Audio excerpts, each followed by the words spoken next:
Vamos a orar por la hermana Leida. Está muy fuerte, ¿verdad? Vamos a orar por la hermana Leida que se tiene que ir para México. La están llamando desde allá. Pasa, Leida, ven aquí adelante, vamos a orar. La hermana María Luisa también anda por ahí. No vino hoy. Parece que ya se fue. Ella tiene que regresarse para Bolivia. Y Leida ha sido una bendición para nosotros y es un honor haberla tenido por aquí un montón de tiempo. Poquito, pero tiene que regresarse para México y nosotros honramos al Señor por el tiempo que ella estuvo entre nosotros. Así que vamos a orar dándole gracias a Dios por el tiempo que Leida estuvo aquí con nosotros. Oremos. Señor, muchísimas gracias por la bendición de haber tenido a Leida en nuestro alrededor, en nuestra compañía, que ella fue una muy buena bendición de parte tuya para todos nosotros y estamos muy agradecidos por tu amor con nosotros al enviárnosla.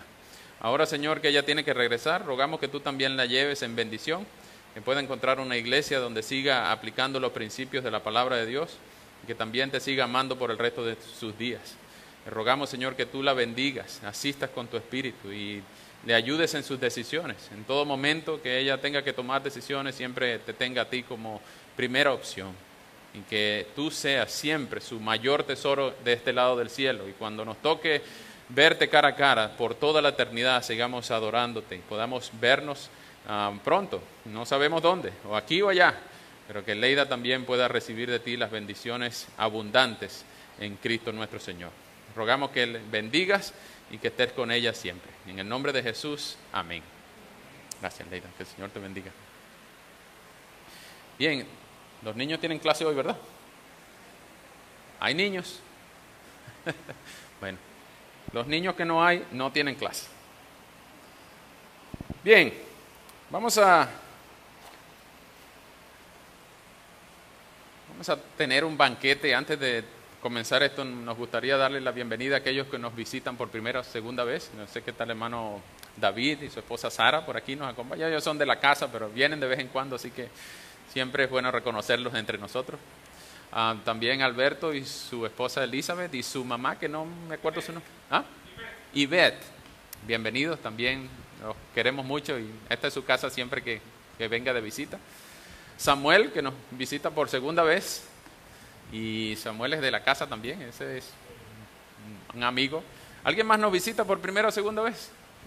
Todos los demás son de la casa, así que antes de irnos, que tenemos un refrigerio ya al salir, por favor salúdense como hermanos y amigos, y a los que nos están visitando, por lo menos 10 abrazos deberían recibir, ¿ok? Así que cuéntenlos.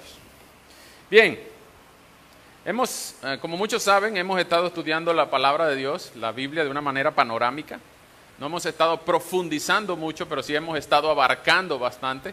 Y ya estamos a punto de terminar el Antiguo Testamento. Empezamos en Génesis, vimos la revelación progresiva de Dios desde el Génesis, en la creación de Adán. Y allá en Génesis 3:15, Dios le prometió a la mujer, al hombre y a la serpiente que en un día, no sabía cuándo, Dios iba a mandar a un descendiente de la mujer que iba a aplastar la cabeza de la serpiente. Pero la serpiente le iba a herir en el talón. Y a lo largo de toda la historia, desde aquel día en Génesis 3, aquella fatídica caída en Génesis 3, poco a poco se ha estado revelando el carácter de ese descendiente de la mujer que iba a aplastar la cabeza de la serpiente para siempre.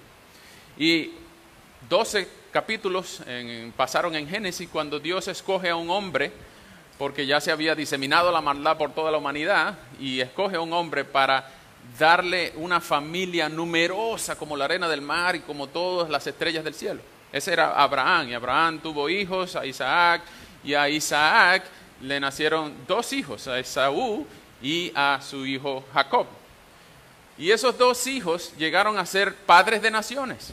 A Jacob, Dios le cambió en el capítulo 30 de Génesis, Dios le cambió el nombre y le puso, como muchos saben, Israel. Y eso significaba que él había luchado con Dios y había vencido. En ese capítulo se traspasa la bendición de Abraham a Isaac y de Isaac a Jacob.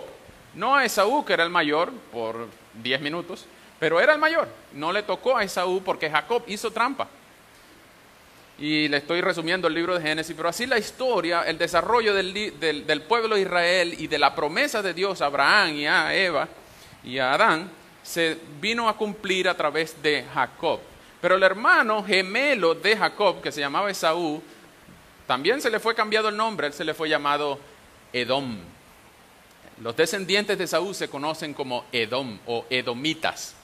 Y eso lo podemos ver a lo largo de la historia, de la evolución de la historia del pueblo de Israel como un pueblo.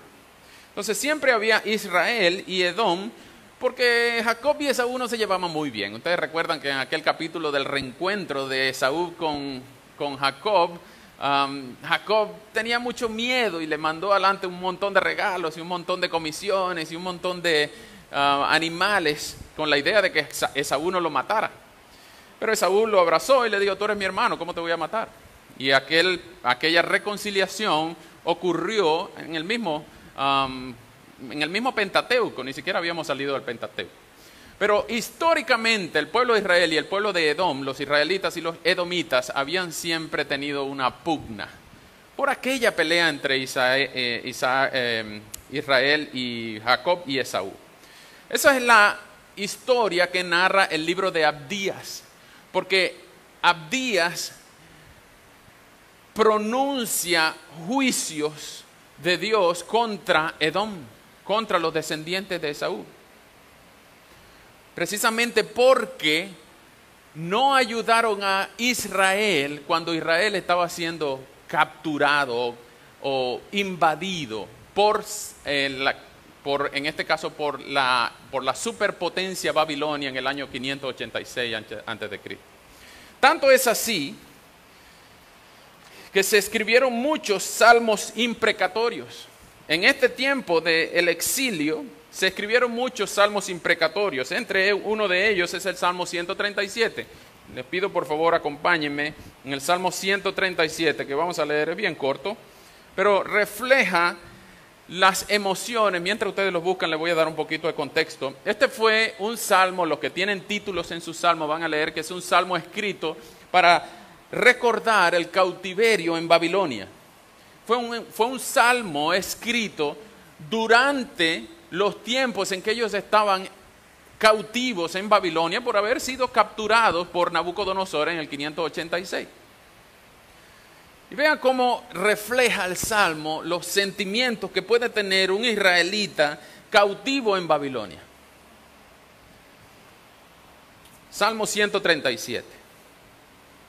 Y noten por favor el tono triste con que se escribe este salmo.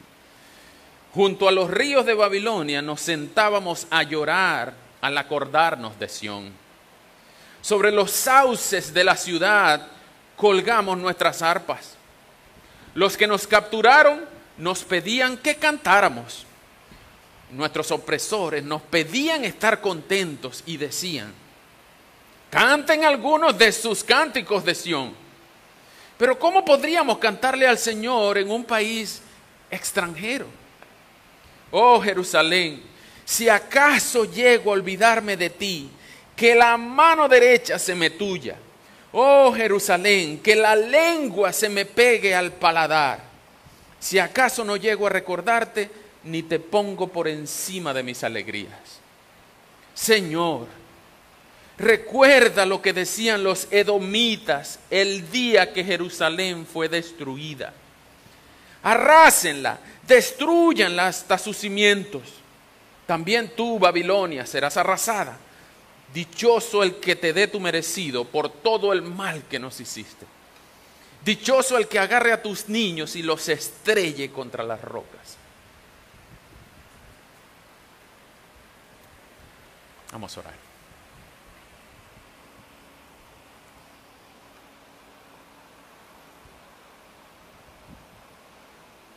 Señor Dios bueno y bondadoso, tú eres un Dios rico en misericordia, lento para la ira, que te places en salvar y que sabes dar cosas buenas a sus hijos.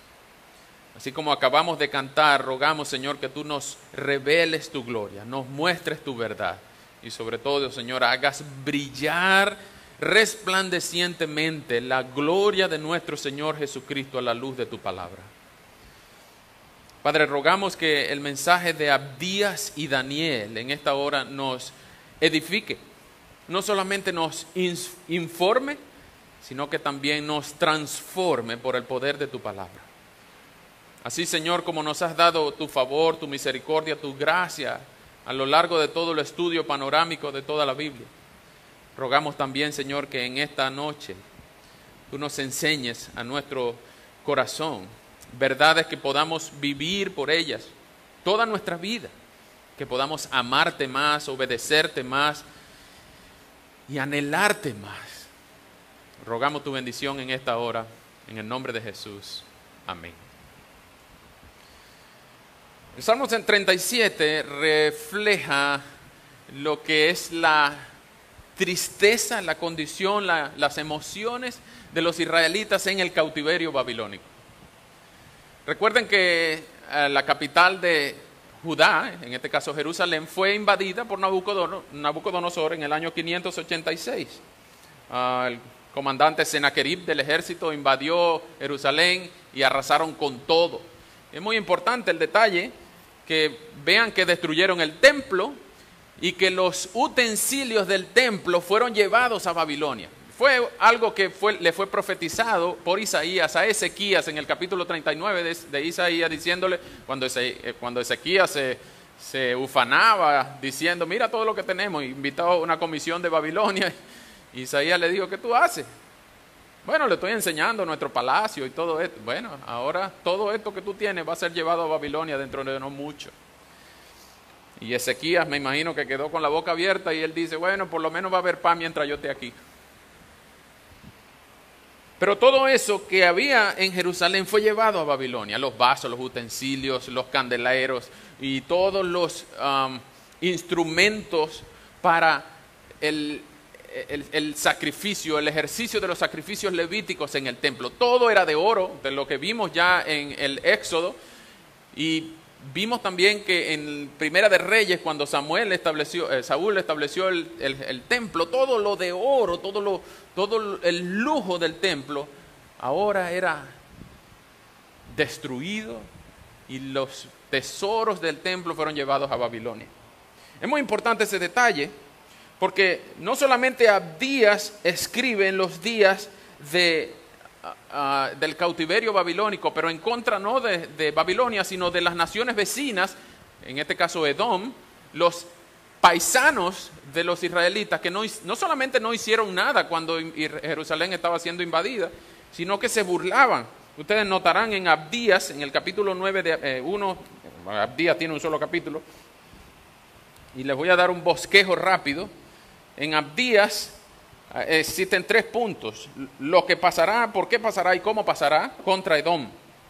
Esa es una predicción, denuncia y consumación de las profecías contra Edom, por haberse no solamente inmutado por la invasión de Jerusalén, sino también por decir, arrásenla, babilonios, arrásenla, es lo que dice el Salmo 137:6. Ese mensaje de Abdías no cayó vacío, sino que los edomitas recibieron el juicio de Dios, y mucho tiempo después, al tiempo de que Babilonia también fue conquistada, ya no por otra potencia, sino por un imperio menor que era Persia, Edom también recibió su castigo. Y eso lo vamos a ver al desarrollo del libro de Daniel. Cuando entendemos el libro de Daniel, ustedes van a ver que Daniel era uno de los descendientes de David. Recuerden que la promesa de Dios a David en 2 de Samuel 7, Dios la iba a preservar, el linaje de David, por haberle prometido Dios a David que siempre iba a haber un descendiente de David, siempre iba a haber uno de sus hijos que se sentara en el trono para siempre. Dios, cuando el reino fue dividido, las 10 tribus del norte, Israel, capital Samaria, y las 2 tribus del sur de Judá, capital Jerusalén, Dios preservó el linaje de David en Judá. Por eso Jesús es conocido como el hijo de David. Entonces, de esa descendencia de David, vemos que Daniel y 3 más de sus amigos, Misael, Azarías y Ananías, ellos fueron llevados a Babilonia, cautivos, porque eran príncipes, eran nobles, eran gente que era muy estudiada. Eran gente que había estudiado en la Universidad de Jerusalén y todo, bueno, no en la universidad, pero en las escuelas de Jerusalén, y habían sido preparados. Y Babilonia tenía la costumbre de deportar a los útiles para ser usados en el palacio.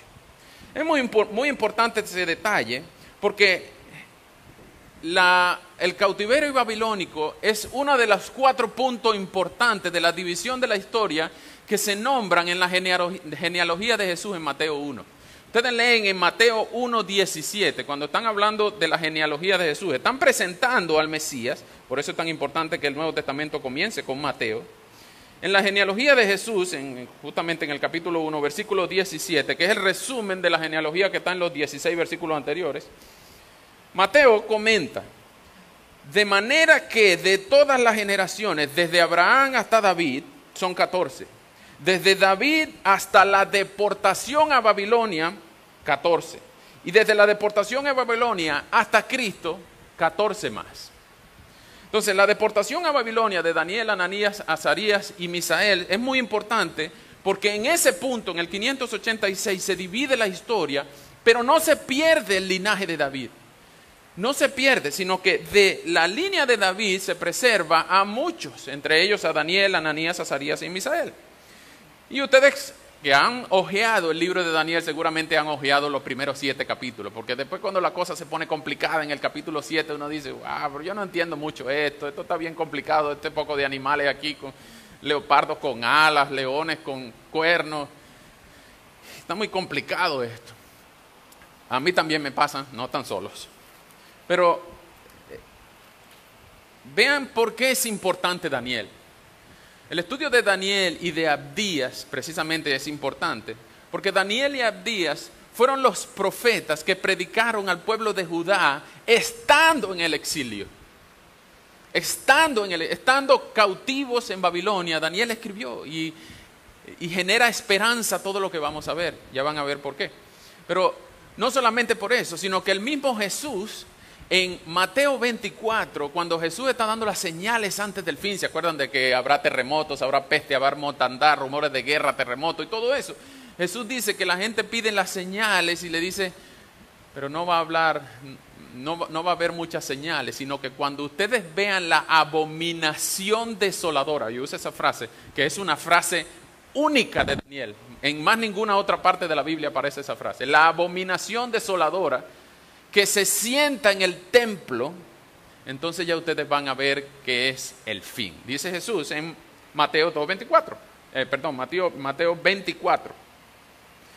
Y ese Jesús, hablando de Daniel, lo menciona, y la importancia de Daniel es tan clave porque Daniel no solamente da esperanza inmediata para el pueblo de Israel o para las tribus de Judá en el exilio babilónico, sino también les dice que el cautiverio no va a ser para siempre. Eso va a tener un fin. Van a ver que Daniel va a nombrar algunos imperios que van a ir y venir y nosotros que estamos de este lado de la historia sabemos cuáles fueron esos imperios. Pero esos eventos ya pasaron y podemos saberlo porque ya pasaron. Pero hay detalles en el libro de Daniel que son considerados apocalípticos, que todavía no han pasado. Y que son descritos y explicados por el libro de Apocalipsis, porque todavía no han pasado. Entonces nosotros tenemos que entender que Daniel es un largo pliego de profecías inmediatas, mediatas y también futuras. Es un largo pliego de profecías. El libro de Daniel es un libro escrito aproximadamente en el 580 antes de Cristo, y recuerden que antes de Cristo hubo 400 años de silencio, es decir que estaba cerca el momento en que no se iba a hablar más, no se iba a profetizar más. Este libro escrito entre el periodo en que Daniel escribió fue el 605, donde Daniel fue deportado a Babilonia en el 586, pero Daniel escribió hasta el 536 antes de Cristo. Y en el libro vemos 2 detalles importantes. Primero, fue escrito la mitad en hebreo y la mitad en arameo. Ustedes dirán, ¿por qué? Bueno, porque Daniel no estaba en su casa. Estaba esclavo en otra casa que no hablaba hebreo. Entonces Daniel estaba haciendo la transición entre el hebreo y el arameo y mezcla el hebreo en el primer capítulo. Del capítulo 2 al capítulo 7 está en arameo. Y del capítulo 8 hasta el capítulo 12 al final está otra vez en hebreo. Era el lenguaje, el arameo era el lenguaje que estaba tomando ahora auge por el imperio de Babilonia. Babilonia es el imperio más grande que hubo en los tiempos bíblicos, antes de Alejandro, antes de Grecia. Ustedes notan cierto parecido entre Daniel, que fue llevado cautivo a Babilonia, con José, que fue llevado cautivo a Egipto. Y José llegó a ser el segundo a bordo en Egipto. Pero eso es nada comparado. Egipto era una urbanización comparado con lo que era el super imperio babilónico, que recorría casi toda el Asia Menor, desde el norte del Mediterráneo hasta más allá del Medio Oriente. Nabucodonosor llegó a ser el rey más poderoso de toda la tierra. Faraón era un niño de pecho al lado de Nabucodonosor. Entonces Daniel es el que llegó a ser hasta tercero después de Nabucodonosor. Es el hijo de Dios que ha trabajado en en rangos más importantes de los gobiernos civiles. Y es muy importante porque en el libro de Daniel tenemos dos secciones, dividido en dos secciones, no en lenguaje, sino ahora en contenido. Tenemos que la biografía de Daniel, es muy importante saber por qué Daniel y quién es Daniel, está en los capítulos 1 al 6, lo vamos a ver en detalle rápidamente. Del 1 al 6 es la sección biográfica. Y del 7 al 12 es la sección profética de Daniel. Repito, la sección biográfica del 1 al 6 y del 7 al 12 la sección profética. Vamos a ir una por una rápidamente. En el libro de Daniel, la sección biográfica, vamos a encontrar visiones. Vamos a encontrar primero un sueño que pasó. El sueño es el capítulo 2. La primera es la prueba de integridad. Hay 3 pruebas de integridad, el capítulo 1, capítulo 3 y capítulo 6, pero vamos a hablar una por una. En la prueba número 1, en el capítulo número 1, ustedes notan y van a notar cuando lean el libro de Daniel, que ellos fueron llevados a Babilonia y allá les exigían hacer y hacer, comer, beber y vivir como si fueran babilonios. Recuerden, estaban en el palacio. Y ellos dijeron, no, nosotros no podemos contaminarnos con eso, porque nosotros no estamos acostumbrados a eso. Y ustedes van a ver en el capítulo 1, que justamente en el capítulo 1, versículo 12, Daniel le dice, en este caso al jefe de los eunucos, yo te ruego que haga con estos siervos tuyos una prueba de 10 días. Ordena que nos den de comer legumbres y nos den solamente agua. Porque lo estaban obligando a comer un montón de carne, un montón de cosas, pero ya ustedes saben lo que pasó. Ellos lo pusieron en un reto, no de 30 días, sino de 10 días. Y parece que hay mucha gente que entiende que el libro de Daniel, el primer capítulo, se trata es de cómo llegar a ser un vegetariano y no morir en el intento. Pero no se trata de eso. Se trata de que era una prueba de integridad, a no contaminarse con lo que vivía Babilonia, con lo que hacía en Babilonia. Esa era la primera prueba de integridad. La segunda prueba de integridad la vemos en el capítulo 3. Y ahí vamos a ver que en el capítulo 2 a Daniel le fue revelado un sueño del parte del rey.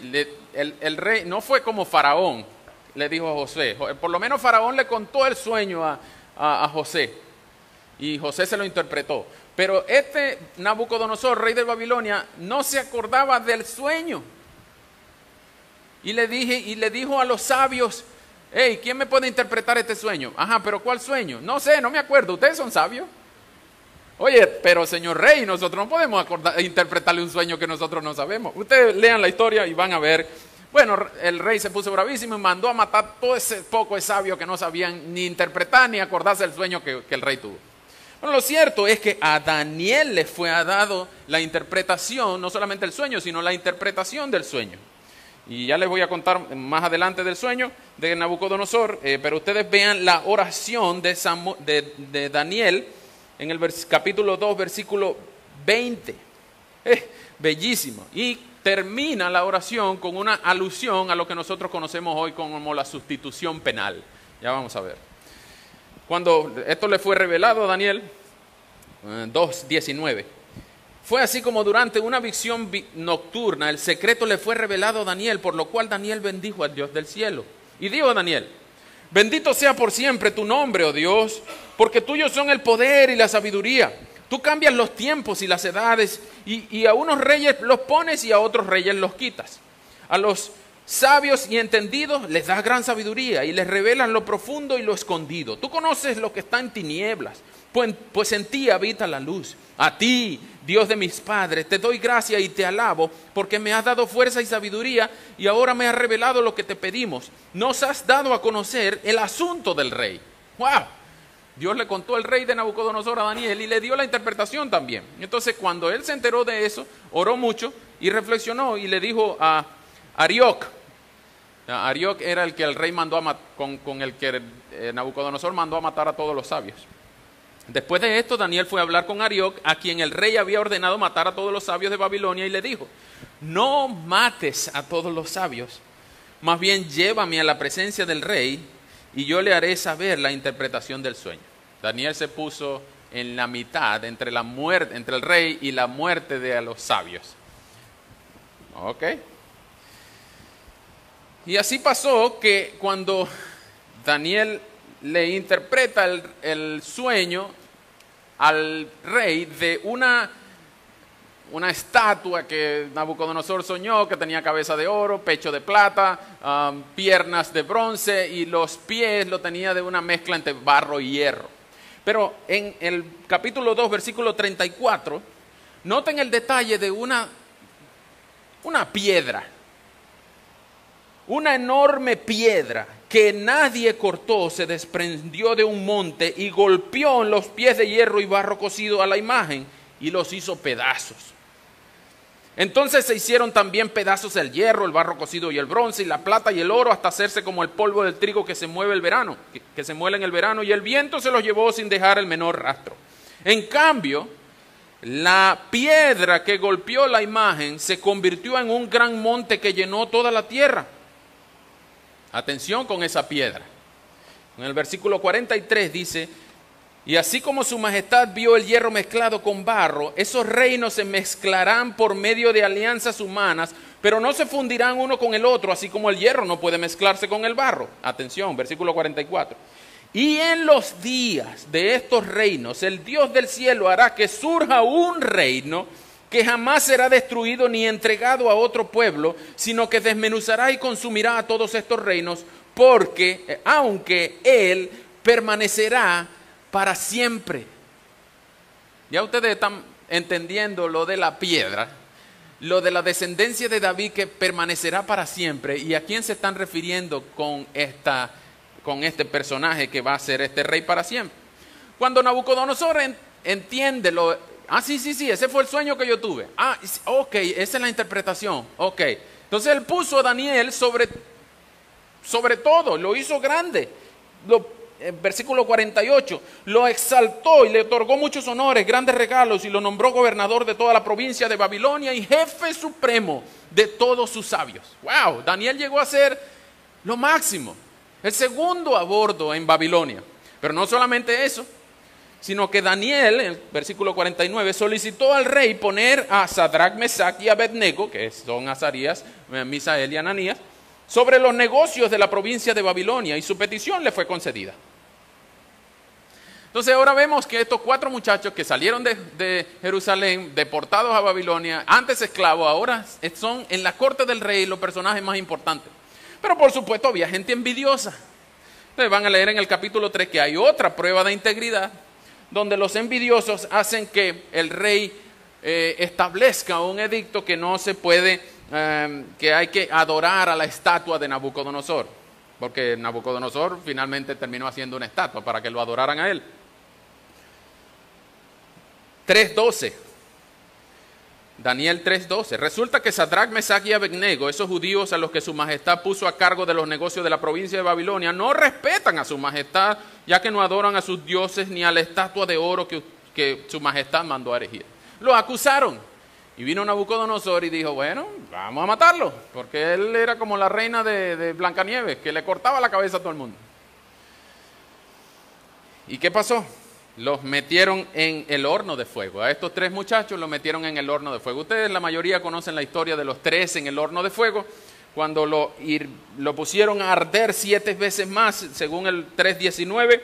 Nabucodonosor, cuando metieron a esos 3 muchachos, exclama, se acerca a Nabucodonosor y exclama, en el 3:25, bueno, ustedes metieron a 3, pero yo veo a 4 jóvenes sueltos que se pasean en medio del fuego sin que sufran daño alguno. Y el aspecto del 4.º joven es como el de un hijo de los dioses. Ya ustedes están entendiendo lo de la piedra, el linaje de David, el sustituto y todo esto. Y el linaje del 4.º que estaba en el horno. Cuando esos muchachos salieron del horno, dice que ni los cabellos le olían a humo. No lo digo yo, lo dice el texto. Versículo 28, 3:28. En ese momento, Nabucodonosor exclamó, miren, el rey asesino, conquistador y loco. En ese momento Nabucodonosor exclamó, bendito sea el Dios de Sadrach, Mesach y Abednego, que envió su ángel y libró a sus siervos, pues confiaron en él y no cumplieron mi edicto. Prefirieron entregar sus cuerpos antes que servir y adorar a otro Dios. Por tanto, yo decreto que todo pueblo, nación o lengua que prefiera alguna blasfemia contra el Dios de Sadrach, Mesach y Abednego sea descuartizado y que su casa sea convertida en muladar, porque ningún Dios hay quien pueda salvar como ese Dios. Amén. Nabucodonosor es el director de alabanza ahora en Babilonia. Bueno, Nabucodonosor llegó a ser una persona tan orgullosa. No solamente por el sueño que tuvo en el capítulo 2, no solamente por la estatua en el capítulo 3 que mandó a adorar, y a pesar de que dijo esto al final del capítulo 3, él le fue advertido, oye Nabucodonosor, ten cuidado con tu orgullo. Ten cuidado con tu orgullo, porque si tú sigues así, van a pasar cosas diferentes. Y otro sueño tuvo. Él soñó que un árbol vio crecer y hacerse fuerte y cuya copa llegaba hasta el cielo y podía verse desde los lugares más lejanos de la tierra. Y el follaje era hermoso y su fruto abundante, del cual todos se alimentaban y bajo cuya sombra se refugiaban las bestias del campo y las ramas anidaban las aves del cielo. Otra vez llamó a Daniel. Daniel, estoy soñando otra vez. Ayúdame a entender otra vez. Y Daniel le dijo, bueno, ese eres tú. En el versículo 25 del capítulo 4, su majestad, este es Daniel interpretándole el sueño. La interpretación es la siguiente: el Altísimo ha dictado su sentencia sobre su majestad, mi señor. Y su majestad será expulsado de entre los hombres y habitará entre las bestias del campo. Lo alimentarán con la hierba del campo como a los bueyes y se bañará con el rocío del cielo. 7 tiempos transcurrirán hasta que su majestad reconozca que el Altísimo es el Señor del reino de los hombres y que Él entrega ese reino a quien Él quiere. Así que Nabucodonosor entró en un periodo de locura. Dice que le crecieron las uñas, se le creció el pelo, caminaba como una bestia, le salieron hasta plumas en la espalda, se alimentaba de paja, de grama y andaba errante. Llegó a ser, en vez de Nabucodonosor, llegó a ser rey Belsasar, su hijo. Pero al final de ese capítulo 4, vemos que Nabucodonosor reconoce que el Dios del cielo, lo que él había dicho al final del capítulo 3, ahora lo dice, pero lo dice de verdad en el capítulo 4. Y habla en primera persona, 4:34. Al fin del tiempo yo, Nabucodonosor, levanté los ojos al cielo y recobré la razón. Bendije entonces al Altísimo, alabé y glorifiqué al que vive para siempre, cuyo dominio es sempiterno y cuyo reino permanece por todas las edades. Todos los habitantes de la tierra son considerados como nada, y el Altísimo hace lo que Él quiere con el ejército del cielo y con los habitantes de la tierra, y no hay quien pueda impedírselo ni cuestionar lo que hace. Y al final, versículo 37, Por eso yo, Nabucodonosor, alabo y esgrandezco y glorifico al Rey del cielo, porque todas sus obras son verdaderas y sus caminos justos, y él puede humillar a los que se muestran soberbios. Si Nabucodonosor llegó a ser también un hijo de Dios, Daniel logró evangelizar y darle mensaje de Dios hasta que el rey Nabucodonosor se rindió a los pies de Dios. Es decir, que esta prueba de orgullo, a pesar de lo que pasó Nabucodonosor, trajo a los pies de Dios al rey arrogante, al rey orgulloso. Pero en el capítulo siguiente se demuestra que no solamente una prueba de orgullo, que sí la pasó Nabucodonosor, aunque fue abatido, pero en el capítulo 5 hay otra prueba contra el rey, que en este caso no es Nabucodonosor, sino su hijo, Belsasar, diciendo con las famosas palabras aquellas escritas en la pared por un dedo que nadie pudo interpretar, hasta que vino Daniel, el interpretador de sueños, otra vez y les dijo, ok, esta es la escritura, versículo 5:25, Mené, Mené, Tekel, Parsin. Y lo que significa es esto: Mené, Dios te ha llamado a cuentas al reino de su majestad y le ha puesto fin. Tekel, Dios ha pesado a su majestad en una balanza y su peso deja mucho que desear. Parsin, Dios ha dividido el reino de su majestad y se lo ha dado a los medos y a los persas. Y Belsasar ordenó entonces que Daniel fuera vestido de púrpura, que se le pusiera en el cuello un collar de oro y que fuera proclamado como el tercer señor del reino. Versículo 30, 5:30. Y esa misma noche, Belsasar, rey de los caldeos, murió asesinado. Y el reino quedó en manos de Darío de Media, cuando éste tenía 62 años. ¿Qué pasó aquí? Rápidamente. Nabucodonosor, cuando le deja el reino a su hijo Belsasar, habiendo reconocido que el Dios del cielo es el Altísimo y no hay nadie mayor que él, cuando él le deja el reino a Belsasar, Belsasar hizo traer de los tesoros que habían sido traídos desde Jerusalén, y ustedes notan lo que él bebió en el exceso en el principio del capítulo 5, mandó a traer, versículo 2 del capítulo 5, animado por el vino, ustedes saben cómo se traduce eso en arameo, borracho. Belsasar mandó a traer los vasos de oro y plata que Nabucodonosor su padre había sustraído del templo de Jerusalén para que bebieran en ellos tanto él como los invitados de importancia y sus mujeres y sus concubinas. Esta muestra de orgullo le llevó a Belsasar a ser eliminado por parte de Dios.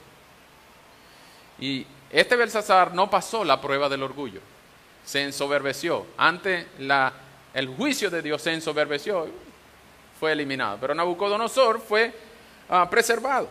Recuerden que esto es Babilonia. El pueblo de Israel está en el exilio. Están todos desanimados. Y Jeremías había profetizado tiempo antes que la esclavitud iba a durar solamente 70 años. Solamente 70 años. Bueno, comparado con lo que pasaron en Egipto es nada.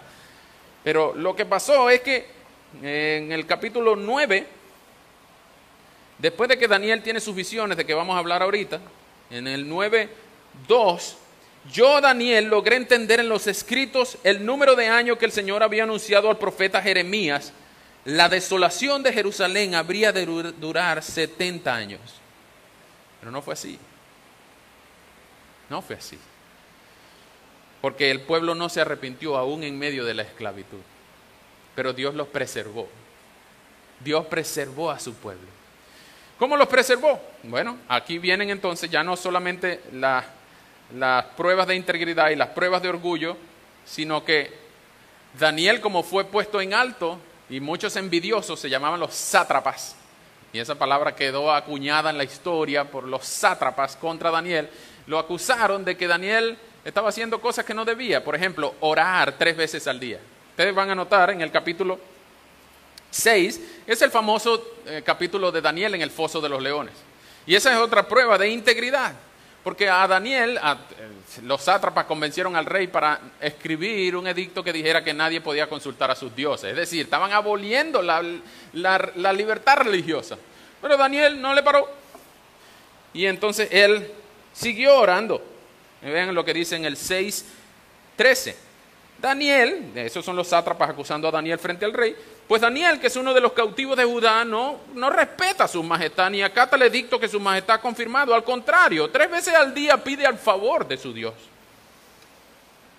Entonces lo metieron en un foso con un montón de leones, y el rey se vio entrampado entre lo que él quería hacer.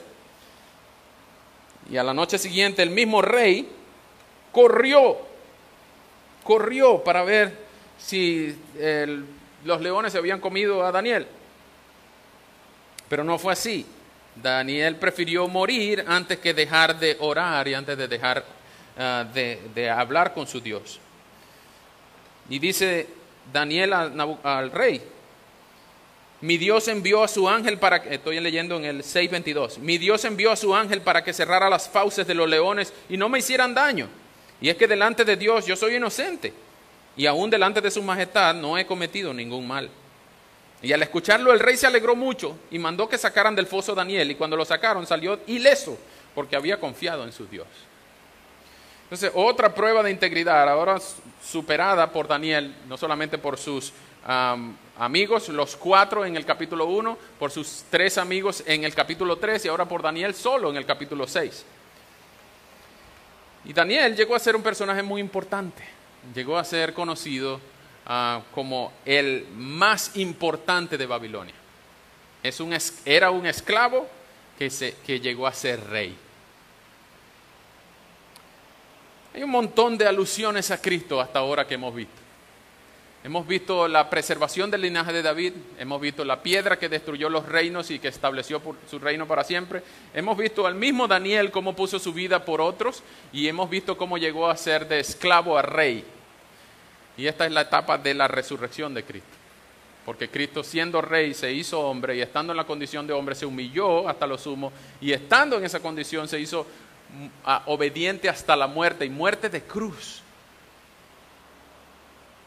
Pero allí no quedó la historia, sino que Cristo, el Señor lo exaltó. Después de la resurrección, el Señor lo exaltó hasta lo sumo, dándole un nombre que es sobre todo nombre, para que en el nombre de Jesús toda rodilla se doble, quiera o no quiera, y toda lengua confiese, quiera o no quiera, que Jesús es el Señor, para gloria de Dios Padre. Entonces, va a llegar un momento que los que hemos reconocido, hemos doblado la rodilla y hemos confesado a Jesús como Señor, lo haremos con gozo. Sí, Él es mi Dios, Él es mi Señor. Pero algunos que no lo reconocieron van a tener que doblar la rodilla y van a tener que hablar y reconocer que Jesús es Dios, que Jesús es el Señor de la historia, la conciencia y de la humanidad. Esa es Daniel como personificación como simbologías de aquel hijo del descendiente de la mujer que iba a aplastar la cabeza de la serpiente, y de aquella promesa a David que iba a preservar el linaje.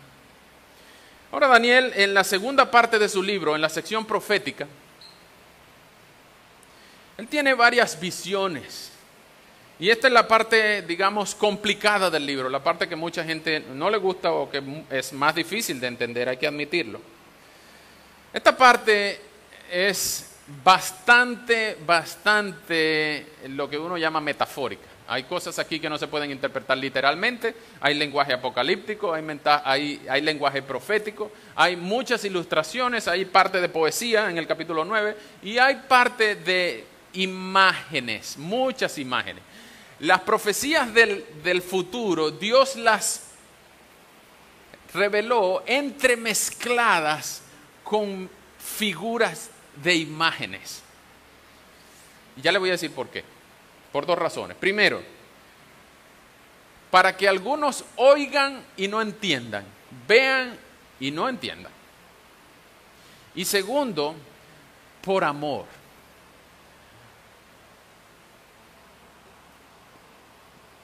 Porque si Dios nos dijera el día final, ninguno de nosotros lo amaríamos hasta el día anterior. Hace años hubo un escándalo por una página de internet que supuestamente tú escribías tu nombre y tu número de identificación y te decía el día y la causa de tu muerte. Millones buscaron en esa página de internet, ¿cómo y cuándo es que yo me voy a morir? Y se creó inmediatamente un rumor de que por supuesto era falso, nadie puede saber el futuro, ni cómo ni cuándo te vas a morir tú. Pero imagínense que a ti te pudieran decir cómo y cuándo te vas a morir. Imagínate que esa página web estuviera 100% eficiente y dijeran que tú te vas a morir de aquí a 10 años, digamos de aquí a 10 años. ¿Qué harías tú de aquí a 10 años? Pues tú como eres una buena persona, tú como eres una bella persona, tú dirías, bueno, yo voy a servir al Señor todos los días de aquí a 10 años. Pero la mayoría de las personas no son como tú, que no están aquí. Y la mayoría de las personas dirían, así es la cosa. Entonces, dale a tu cuerpo alegría, Macarena, que tu cuerpo es para darle alegría y cosas buenas. Y ellos darían rienda suelta. Mira, y se meterían en un montón de créditos y sacarían fiado todo lo que pudieran. De aquí a 10 años, voy a pagarlo dentro de 20. Firman letras para pagarlo dentro de 20. La idea de Dios al entretejer las profecías del final era amarnos al decir, el que lea entienda. Y ese es el comentario que hace Jesús en Mateo 24 cuando está hablando de la abominación desoladora. Dice entre paréntesis, el que lea entienda. El que lea entienda no es unas palabras mágicas que hay que decir para poder entender. No, esa es una advertencia que está incrustada en el texto para que al leer nosotros podamos tener la suficiente cautela de no interpretar ligeramente. El que lea entienda es una advertencia que el mismo texto da para decir, hey, busca bien, interpreta bien, pregunta, busca más información, pregúntale a quien sabe más que tú. Sé humilde, reconoce que no siempre vas a poder saber. El que lea entienda. Y en el capítulo 7 empiezan un montón de visiones muy, muy raras e interesantes. La primera visión es una visión de 4 bestias, de esas 4 grandes bestias. Unas bestias tenían rostro de león. La primera parecía un león, 7:4. La segunda, 7:5, parecía un oso. La tercera, un leopardo. Y la cuarta bestia, ya le voy a decir, tenía unos colmillos, tenía 10 cuernos, versículo 7. Y había colmillos, cuernos que se salían de esta bestia. Y mientras, decía Daniel en el versículo 7:13, mientras tenía yo esta visión durante la noche, vi que las nubes del cielo, uno semejante a un hijo de hombre. Eso es muy importante, esta alusión al hijo del hombre, porque esta es la expresión que Jesús usa de él mismo. Jesús se autodefine como el hijo del hombre. En medio de esta visión de Daniel, de las 4 bestias, vi uno que tenía semejanza a un hijo de hombre. Estoy leyendo en el 13. El cual se acercó al anciano entrado en años. Es en las versiones, en algunas versiones dicen el anciano de días. Por eso que al Señor se le llama anciano de días, porque es el juez que se sienta en el trono, según el 7:9. Y ese hijo de hombre que se acercó al anciano entrado en años, o al anciano de días, le pidió acercarse más a él. Y vean lo que pasó en el 7:14. Y a ese hijo de hombre se le dio dominio, gloria y reino para que todos los pueblos y naciones y lenguas le sirvieran. Y su dominio es eterno y nunca tendrá fin. Y su reino jamás será destruido. Ustedes pensarán, ¿quién es este que tiene semejanza de hijo de hombre? Y que tiene posibilidad de acercarse al anciano de días y que el anciano de días le diga, acércate más, en el trono a la diestra. Ustedes dirán, ¿cómo relacionamos a esto con Cristo? Ok, ustedes dirán, no, ese es Cristo, sí, ese es Cristo, pero ¿cómo sabemos? Bueno, tenemos que ir al capítulo 9 para entender cómo se profetiza directamente en Daniel, en las visiones proféticas de Daniel, en el 500 30 antes de Cristo al Mesías que iba a vivir una vida perfecta, morir una muerte vicaria y resucitar de una muerte, de una tumba gloriosa. En el capítulo 9, en el versículo 25, Daniel, todavía viendo otras visiones, porque él tuvo un sueño en el capítulo 8 que no fue capaz de entender hasta que se le apareció Gabriel, un mensajero del cielo. Y ya lo vamos a tocar en detalle, pero vean la conexión que se le hace ahora que Daniel hace de Cristo, del Mesías. En 9:25, debes saber y entender que desde que se emitió la orden para restaurar y edificar Jerusalén y hasta que llegue el Mesías príncipe, transcurrirán 7 semanas y 62 semanas más. Y luego se volverá a reconstruir la plaza y la muralla, y serán tiempos angustiosos. Después de las 62 semanas se le quitará la vida al Mesías, sin que él intervenga en esto. Y el pueblo de un príncipe que está por venir destruirá la ciudad y el santuario. El fin vendrá como una inundación y habrá destrucción hasta que la guerra termine. Este es el Mesías, este es el Jesús que Daniel está profetizando casi 530 años antes de que naciera. Después de 72 semanas de que, y estas no son semanas literales, hay que estudiar un poco más de la numerología bíblica para entender cuánto es una semana bíblica. Después de 72 semanas de que el libro, de que el periodo que vamos a hablar la semana que viene, que es el periodo posexílico, de cuando se reconstruye Jerusalén, después de 72 semanas, el Mesías será crucificado, será sacrificado. Se le quitará la vida al Mesías y el Mesías no intervendrá. Esta es una de las alusiones más bonitas a Cristo en todo el Antiguo Testamento, porque se le llama por nombre el Mesías. Esta palabra Mesías en hebreo, en este caso, que ya estamos otra vez hablando Daniel en hebreo, es la palabra Cristo en griego en el Nuevo Testamento. Directamente Daniel está diciendo, va a venir uno que va a sentarse en el trono para siempre. Y a pesar de que nosotros estamos en Babilonia, aquí esclavizados, en el exilio, estamos cautivos aquí en Babilonia, esto no va a durar para siempre. Va a llegar uno que es del linaje de David y se va a sentar en el trono para siempre y por siempre seremos libres. Wow.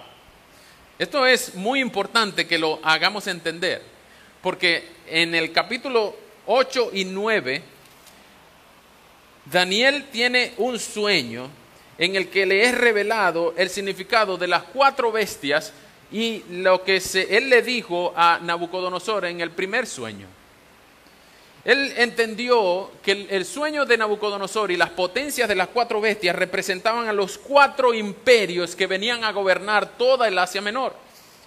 El cautiverio babilónico de Nabucodonosor y Belsasar era la primera bestia. La segunda bestia era el cautiverio medo-persia, cuyos reyes eran Darío y Ciro. Y el cautiverio griego, la bestia grande de Alejandro el Grande, y uno de ellos, el cuerno pequeño, que muchos lo interpretan como Ptolomeo, el general que quedó a cargo del Egipto cuando Alejandro murió. Pero no solamente eso, sino que la bestia más grande de todas y más poderosa de todas, que reinó en el área, que nosotros lo podemos interpretar ahora de este lado de la historia, porque de aquel lado de la historia no tenía nombre, pero ahora de este lado de la historia sí tenía nombre: Nabucodonosor, Darío, Alejandro. Vimos que la cuarta bestia es revelada en el capítulo siguiente, en el capítulo 8, cuando la visión del carnero y el macho cabrío destrozó al carnero que tenía los cuernos, un cuerno doblado que era más grande que el otro. Y muchos dicen, entonces, bueno, este es Nabucodonosor y este es Belsasar. Y es lo que Daniel dice en el capítulo 8. La gran bestia era el imperio romano, cuando la última de las potencias paganas que dominaron a Israel conquistó Israel en el año 200 a.C. Y todas estas potencias que fueron gobernando fueron profetizadas a Nabucodonosor en el sueño, pero también en la visión, y en el sueño a Daniel. Y eso fue profetizado para esperanza de Jerusalén en aquel momento, en los siglos posteriores y hasta que lleguen los días finales. Todos, absolutamente todos, hermanos queridos, todos los imperios políticos, todos los gobiernos de hombres son permitidos por Dios y controlados por Dios, como Dios dispone el corazón del rey en su mano. No hay un gobierno humano, no existe un poder político, no existe una superpotencia mundial que esté por encima del poder y el control de Dios. Y eso incluye a tu país, a mi país, a este país y a todos los países del mundo. Por muy malo que sea el presidente, el rey, o por muy bueno que sea, es temporal y es gobernado por la soberanía de Dios. Así que no te alegres con los buenos, ni te desesperances con los malos. El control y el dominio total lo tiene el Señor. Si lo tuvo con Nabucodonosor, con Belsasar, con Darío, con Ciro, con Alejandro el Grande, con todos los 4 generales de Alejandro, con el Imperio Romano, con Etíoco Epífanes, que en el 380 casi destruye al pueblo de Judas Macabeo. Cuando lean los libros apócrifos ustedes se van a dar cuenta de la revolución macabea. Antíoco Epífanes casi borra a los israelitas de la faz de la tierra, pero Dios preservó a su linaje. Y todas estas visiones de Daniel concluyen en el capítulo 12, no sin antes pasar por el 9, cuando Daniel ora una oración tan bonita que les recomiendo lean entera. En el capítulo 9, ustedes la lean en su casa. En el capítulo 9 Daniel ora por su pueblo. Miren esta oración tan bonita. Daniel capítulo 9, a partir del versículo 4. Señor, Dios grande y digno de ser temido, que cumples tu pacto y tu misericordia con los que te aman y cumples tus mandamientos. Hemos pecado, hemos hecho lo malo, hemos sido impíos y rebeldes, nos hemos apartado de tus leyes y de tus mandamientos. No obedecimos a tus siervos los profetas, que en tu nombre hablaron a nuestros reyes, a nuestros príncipes, a nuestros padres y a todo el pueblo de la tierra. Tuya, Señor, es la justicia y nuestra es la venganza. Vergüenza que hoy llevan todos en Judá, todos los habitantes de Jerusalén, todos los israelitas cercanos, lejanos y todos los que por rebelarse contra ti viven ahora en los países a donde tú los echaste. Señor, nuestra es la vergüenza y de nuestros padres, príncipes y reyes, porque todos hemos pecado contra ti. Pero tú, Señor y Dios nuestro, eres un Dios misericordioso que sabe perdonar, y a pesar de que nos hemos rebelado contra ti y no hemos obedecido tu voz, no hemos obedecido las leyes que tú, Señor y Dios nuestro, nos propusiste por medio de tus siervos los profetas. Salto al 17 y sigue diciendo: Dios nuestro, oye la oración de este siervo tuyo.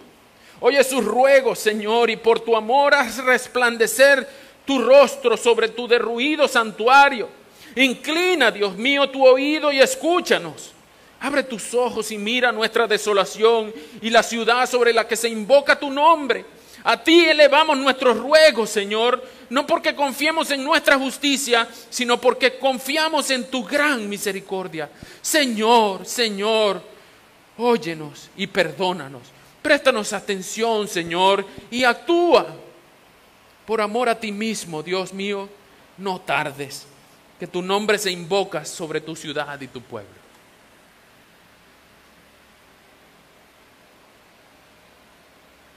Este es el profeta en el exilio.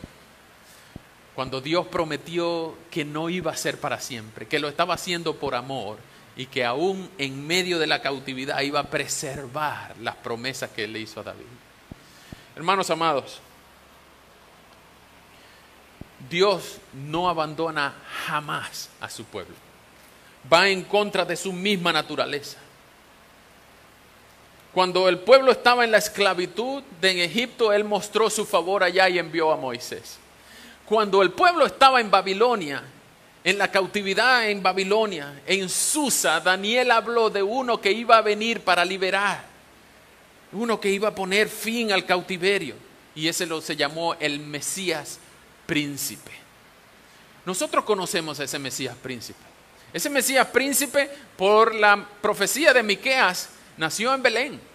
Por las profecías de Isaías, nació de una virgen y fue llamado al Hijo del Altísimo, Dios grande. Y por las mismas profecías de Isaías era llamado Hijo de David. Cuando Jesús nació en Belén, hijo de David y de la tribu de Judá, ahora nosotros entendemos que Jesús es el Mesías prometido por Daniel, es la piedra no cortada por nadie, sino enviada por Dios, que destrozó todos los tronos y que vino a reinar para siempre, sentado al lado del anciano de días, y el anciano de días lo envió a la tierra para decir: muere, tienes que morir para pagar los pecados y luego vuelves, te acercas más a mí. Y ese Mesías dio su vida sin alterar el proyecto de Dios, para que él mismo, como hijo descendiente de David y de la mujer, aplastara la cabeza de la serpiente y renovara, preservara al pueblo de Dios para siempre. Hermanos, ese Mesías es Jesús, el Cristo, el Hijo de Dios, y no hay nadie como Él, el Altísimo, el Hijo de Dios. Por la misma boca de Nabucodonosor nosotros entendemos que no hay nadie como Él. ¿Es ese tu Dios? ¿Es ese tu Señor y Dios? ¿Es ese que murió en la cruz por tus pecados? Si ese Mesías profetizado por Daniel y a Eva, a David, a Abraham, a Jacob y a todos los que recibieron la promesa, en Gálatas dice que todos los que creen en Él también son hijos de Abraham. Si tú has creído en Jesús como hijo de Dios, y Él está sentado en el trono de tu corazón, si tú has creído que Jesús fue tu sustituto en la cruz, tú pones tu fe en Él y tú te arrepientes de tu pecado, dejas tu pecado atrás y ahora persigues a la santidad de Cristo, amas a Cristo, tú puedes tener la garantía más grande del cielo de que el mismo poder que estuvo Dios para cumplir a cabalidad todas las promesas del Antiguo Testamento, pues también va a cumplirte la promesa de que el día que tú tengas que cerrar los ojos y abrirlos y cruzar el velo negro para que puedas pasar a la eternidad, lo primero que vas a ver son el rostro y la gloria de nuestro Señor Jesucristo por toda la eternidad.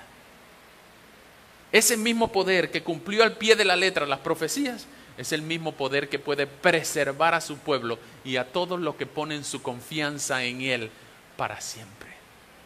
Y todavía la oferta está disponible, porque si tú no has creído en Él, tú estás corriendo un peligro de muerte eterna.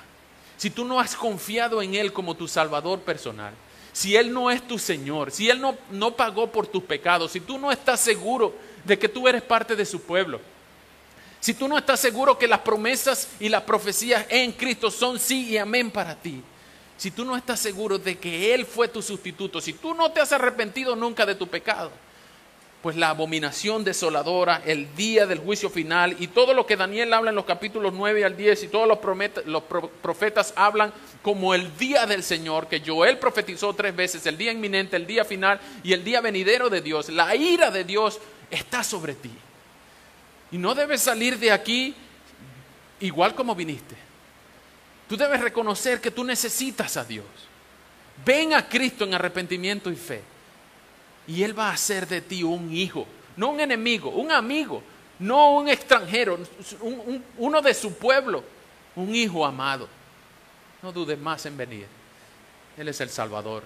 Él es la roca eterna que demolió todos los pies de los barros y de los hierros cocidos, las cabezas de oro, los pechos de plata y las piernas de bronce de todos los imperios políticos. Y Él está disponible hoy. Todavía tiene los brazos abiertos, pero no será para siempre. La oferta vale la pena, es costosa, pero vale la pena. La oferta está disponible, pero no será para siempre. Ven a Él en arrepentimiento y fe. Él es digno de que todos nosotros nos arrodillemos, así como esperaba Nabucodonosor, que todos se arrodillaran ante su estatua. Pero Él sí es digno, porque hasta el mismo Nabucodonosor reconoció que no hay nadie como Él. Para terminar, hermanos, el libro de Daniel y el libro de Abdías dan esperanza o dieron esperanza para los pueblos en la esclavitud en los días de Nabucodonosor, en los días de Babilonia la Grande. Pero va a llegar un día cuando aún está profetizada una tal gran ramera que profetizada en Apocalipsis, que es la madre de todas las naciones y las abominaciones. Falta que aparezca la bestia, falta que aparezca el gran anticristo, falta que aparezca lo que aparece en el libro, en capítulo 12 de Daniel, el rey del norte.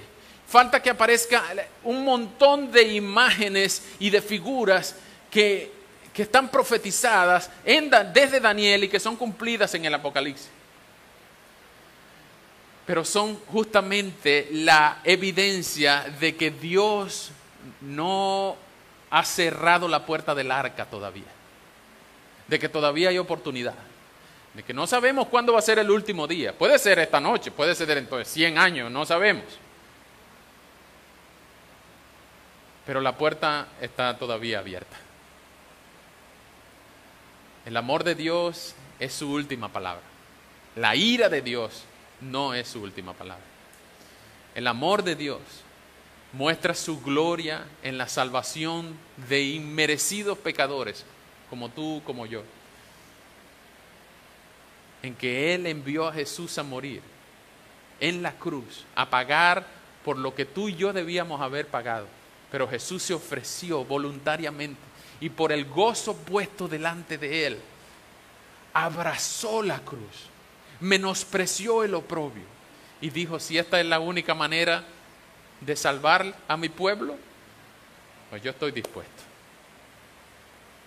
Y Él murió y resucitó y se ascendió al gran trono, al trono del anciano de días, y allá está sentado intercediendo por ti y por mí. ¿No vale la pena vivir para Él todos los días de nuestra vida? ¿No vale la pena que nosotros le anunciemos este gran mensaje del Evangelio a todas las personas que no lo conocen? ¿No vale la pena que nosotros digamos: yo no entiendo completamente las ilustraciones, las metáforas y las simbologías en Daniel, pero yo voy a hacer el esfuerzo por estudiarla porque yo amo tanto al anciano de días y al Mesías príncipe que yo quiero aprender de él? Yo no voy a descifrar todos los misterios, pero yo quiero aprender de él.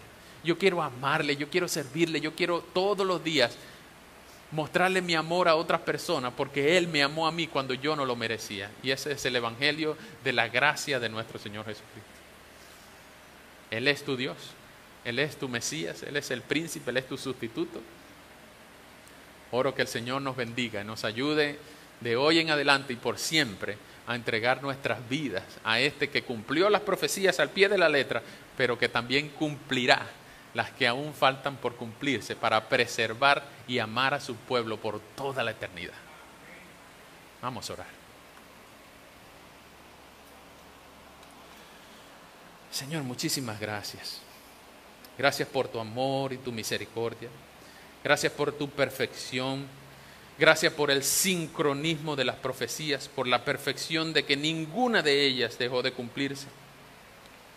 Señor, gracias por la esperanza que estos libros pudieron haber impartido a aquellos pueblos que estaban en la cautividad babilónica, que pudieron haber expresado sus emociones en salmos imprecatorios, llantos, dolores, que pudieron haber escrito los lamentos, las elegías tan tristes porque se sentían lejos de ti, pero estaban siendo justamente enjuiciadas por su pecado y por haberse apartado de ti. Bendito sea la prueba, bendita sea la tragedia que nos trajo a tus pies. Señor, a nosotros también, que ya entendemos este mensaje, que estamos de este lado de la tribulación, de este lado de los imperios, de los políticos, de este lado de los sueños, de este lado de las visiones, que podemos entenderlas por tu cumplimiento, por tu revelación. Señor, nosotros queremos ser hallados completos, no en nuestros propios méritos, sino en los méritos de aquel que cumplió a la perfección y pagó con creces el justo pago por la ira santa que tú tenías contra el pecado, contra nosotros y contra todo aquel que transgrede tu ley. Señor, nosotros no tenemos mérito para entrar a tu trono a exigir. No podemos ni siquiera reclamarte a ti que tú nos bendigas y nos hagas bien. Lo único que podemos hacer es humillarnos ante el señorío, ante la santidad, ante la grandeza, ante la generosidad y el amor de nuestro Señor Jesucristo, quien cumplió todos los requisitos, su vida perfecta, su muerte vicaria y su resurrección gloriosa. Es el único nombre digno de ser adorado, digno de poder entrar ante el trono y en su nombre nosotros poder clamar misericordia para nuestras almas.